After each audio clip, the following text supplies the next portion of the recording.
네, 비리네 라이브 돈돌입니다. 토트넘 소식에 관심이 많은 우리 축구 팬들은 아무래도 어제부터 크게 화제가 되고 있는 이 뉴스가 케인의 재계약 관련 내용일 텐데요.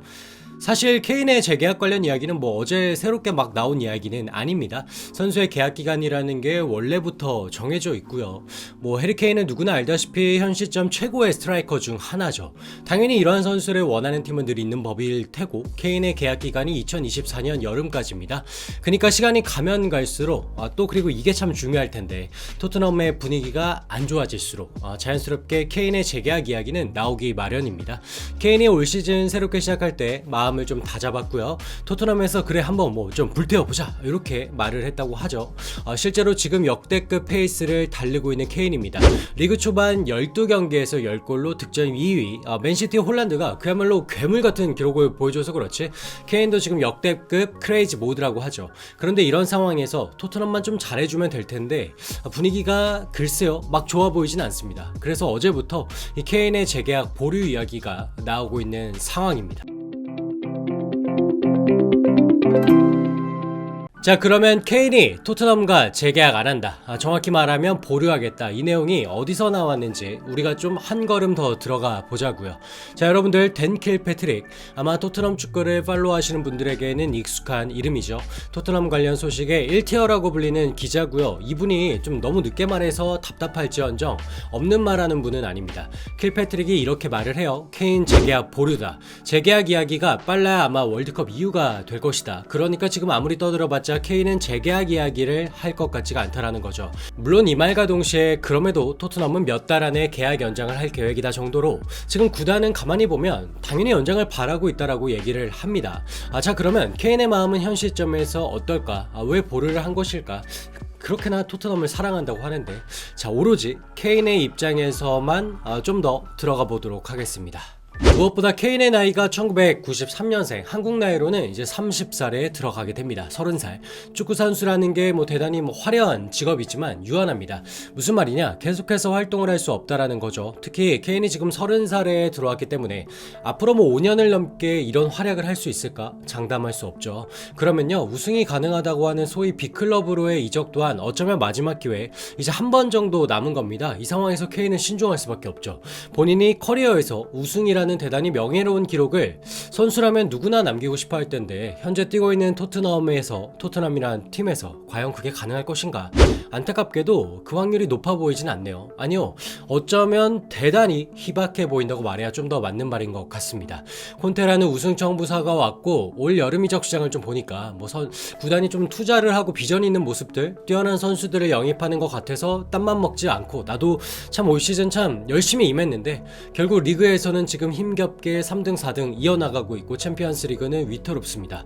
나는 이렇게나 역대급 페이스로 골을 기록하고 있는데 이 토트넘이란 팀은 달라지는 게 없습니다. 이쯤 되면 내가 아무리 토트넘을 사랑한다고 해도 팀을 떠나야 되는 게 아닌가 한 번쯤 고민할 타이밍이겠죠. 자, 지금까지는 제가 케인의 마음을 들여다봤고요.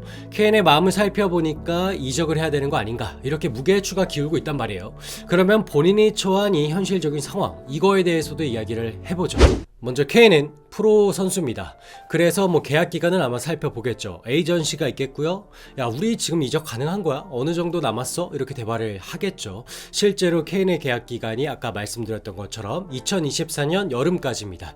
이제는 2년이 채 남지 않은 거예요. 우리가 1년이 남은 순간부터는 구단에 있던 협상력이 전부 사라집니다.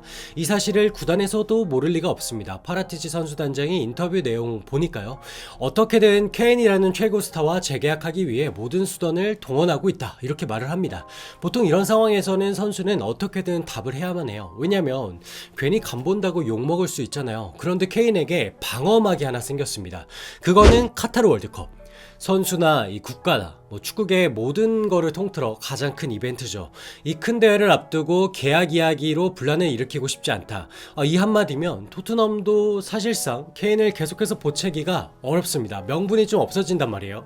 따라서요, 케인은 좀 여유롭게 좀 상황을 지켜보면서 토트넘이 그 사이에 좀 분위기를 끌어올리고 가능성이 보이면 좀 더 긍정적으로 태도를 바꿀 거고, 협상 자리에서요. 그렇지 않으면 과감한 결단을 하겠죠. 역시나 지켜볼 일입니다.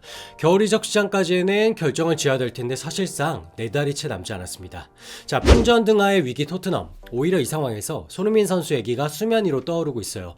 과거 토트넘에서 활약했던 공격수라고 하죠. 스코틀랜드 국적인 지금 앨런 브라질, 이분이 토크스포츠에서 손흥민의 이적 가능성을 점쳤다고 하는데요. 야, 이건 또 무슨 소리입니까? 아무튼 이분이 케인은 토트넘에 남을 거다. 하지만 손흥민은 다르다고 생각한다. 그는 충분히 이적할 수 있다고 본다. 이렇게 말을 해요.